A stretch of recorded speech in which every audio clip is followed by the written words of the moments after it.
This is the story of a man who spent the 80s in prison, the 90s running restaurants, the early 2000s catering for world leaders, and who's now central to Putin's war in Ukraine. He's Yevgeny Prigozhin, a wealthy Russian businessman, a man accused by the FBI of interfering in the 2016 US election, a man with a private army called the Wagner Group. And Wagner operates in Ukraine because months after the war started, Putin turned to Prigozhin. So the Russian army was struggling in Ukraine. It wasn't really doing the job it was supposed to do. That's why Yevgeny Prigozhin has been asked to step in. The Wagner Group has fought in some of the war's fiercest battles, including Bakhmut, and it's lost many men. This is Prigozhin laying flowers at his fighters' graves earlier this year. The US estimates that around 10,000 Wagner fighters have died in Ukraine since December, and the majority of those men were Russian convicts. Here's Prigozhin at a prison last September. He's telling these men their sentences will be quashed if they fight for Wagner. Many of them went to war, and as Wagner's death toll has spiraled, Prigozhin's relationship with the Russian Defense Ministry has deteriorated. He's posted furious rants on the messaging app Telegram, and in early May, surrounded by corpses of his fighters, he took aim again. У нас нехватка боеприпасов 70%. Шойгу! Герасимов! Где боеприпасы?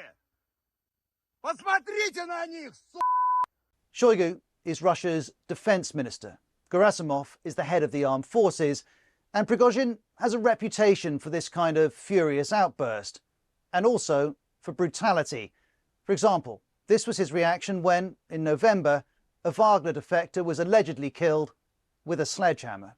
Yevgeny Prigozhin said a dog meets a dog's death. He did not condemn it. He then began to use the image of a sledgehammer as a sort of trophy image. And Prigozhin's lawlessness is nothing new. In 1981, he was sent to prison for robbery and theft. When released in 1990, he became a hot dog salesman in St. Petersburg. But by 1997, he was running a top restaurant and began winning lucrative catering contracts.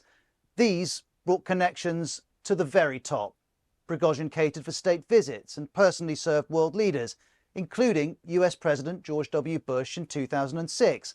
Or here's Putin being shown round Prigozhin's school lunch factory in 2010, or being served by Prigozhin a year later. And in time, Yevgeny Prigozhin's role would become about far more than food. You have his shift here from hot dog seller to restaurateur to caterer to the army, massive contracts. And at some point, he then moved closer to the armed forces. That point was explicitly reached in early 2014. Russia invaded and annexed the Crimean Peninsula in Ukraine. It also launched an insurgency to occupy parts of eastern Ukraine. And Prigozhin was involved. He told us as much last year, saying the 1st of May 2014, a group of patriots was born, which later acquired the name Wagner Battalion.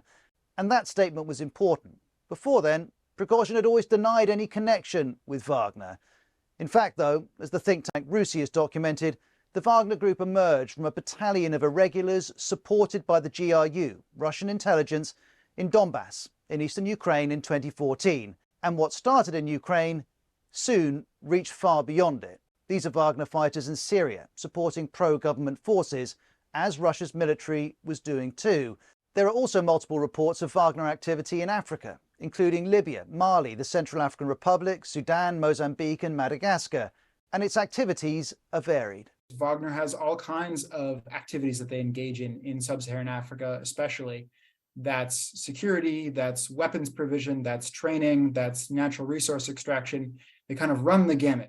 This is all highly lucrative. For example, Politico reports that in the Central African Republic, it could see mining profits soar to almost $1 billion. And these activities aren't just lucrative. The EU accuses Wagner of committing torture and extrajudicial, summary or arbitrary executions and killings. And if that's the EU, this is the US. They threaten stability, they undermine good governance, they rob countries of mineral wealth, they violate human rights. And Antony Blinken directly connects this to Prigozhin. We've seen disinformation campaigns that are furthering the exploitative goals that Wagner and its founder have quite literally across the continent of Africa. And these disinformation campaigns are possible because Prigozhin has an online operation too. It's best known for meddling in the 2016 US presidential election. Hundreds of young people who were acting as trolls, taking on fake personas, going onto the internet, influencing the election process, particularly in the United States. And Yevgeny Prigozhin has admitted this. And one crucial question in all of this is whether there's any dividing line at all between Prigozhin and the Russian state. In 2020, a joint investigation by Bellingcat, The Insider and Der Spiegel concluded that Prigozhin's disinformation, political interference and military operations are tightly integrated with Russia's defense ministry and its intelligence arm, the GRU. There are other documented links between Wagner and Russian intelligence. For example, multiple reports show how they shared a base in Molchino in southern Russia. Vladimir Putin's never addressed the connection between Wagner and the Russian state, but we know that Prigozhin's operations around the world allow Putin to exert influence at arm's length.